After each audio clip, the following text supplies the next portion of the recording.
Hi guys, welcome back to Drink. Today we're going to continue with the modern classic cocktails. I'll be making you a nice floral light Manhattan variation called a Greenpoint.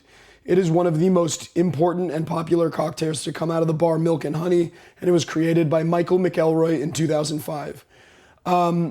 This Manhattan variation is very floral in character. It utilizes Angostura bitters, orange bitters, yellow chartreuse, sweet vermouth, and rye whiskey. And then a lemon spritz. And it is a really great drink. It's something that you guys should this Manhattan variation, everybody should know. It is one of the most sought after drinks out there. So you might notice that we're using two different types of orange bitters.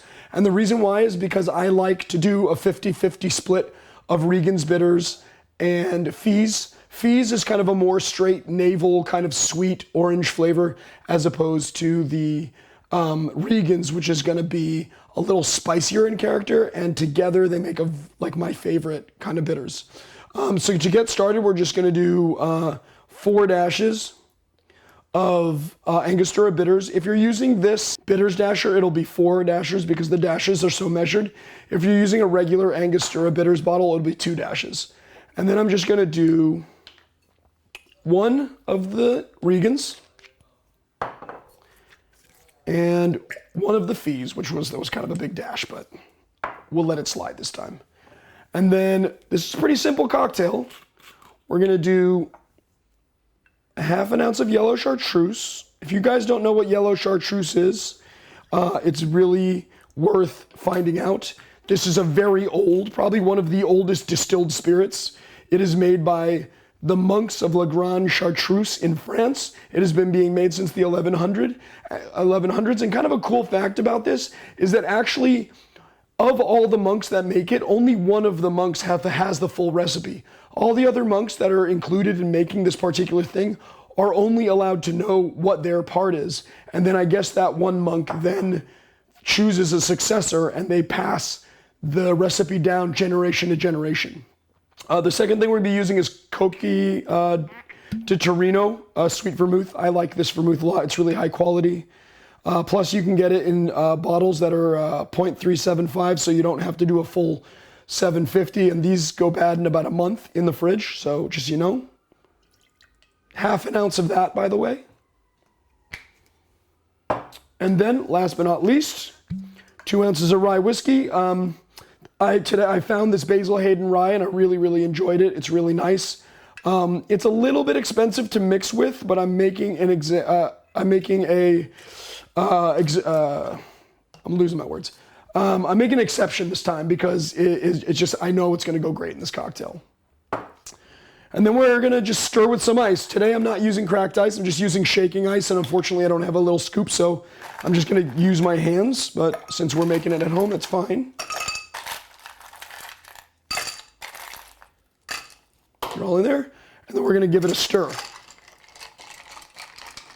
Now, if you've seen any of my other episodes on stirring technique, then you'll kind of know what we're doing here, but basically you want to give it about 30 to 40 stirs. You got to be really careful with ice quality. If you're using lower quality ice, you want to stir a little bit less because that lower quality ice melts faster and you'll be adding a little bit more dilution over time. So just be aware of that. You want to make sure you get a nice chill on the outside of the glass.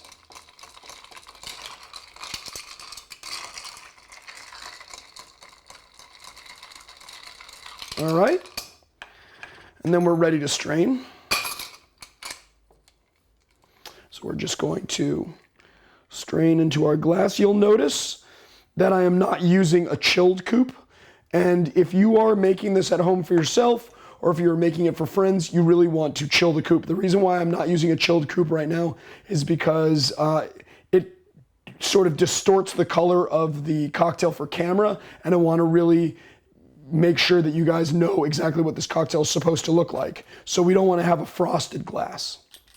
But if you're doing it at home, definitely chill the glass. And if you're doing it for your friends or if you're having a party, definitely chill the glass. Just put it inside the refrigerator and you can just let it sit for 30 minutes and it'll be great. And then the last thing we're going to do is we're just going to pull in a lemon peel. And we're just going to spritz it over the top of the cocktail. You want to make sure that you see that lemon oil come on. And then we're just gonna give it a nice, I like to do it on the outside of the glass so people get the oil on their hands and maybe a little on the stem. And then you can present the cocktail just like that. And there you have it, the Greenpoint. And also guys, if you are really into what we're doing, please, please, please hit the subscribe button. And then you'll notice in the show notes that I left some various links towards t-shirts that we make, which I'm wearing one of them right now. And then also some informational links that you might want to follow and read up on. All right, see you next time.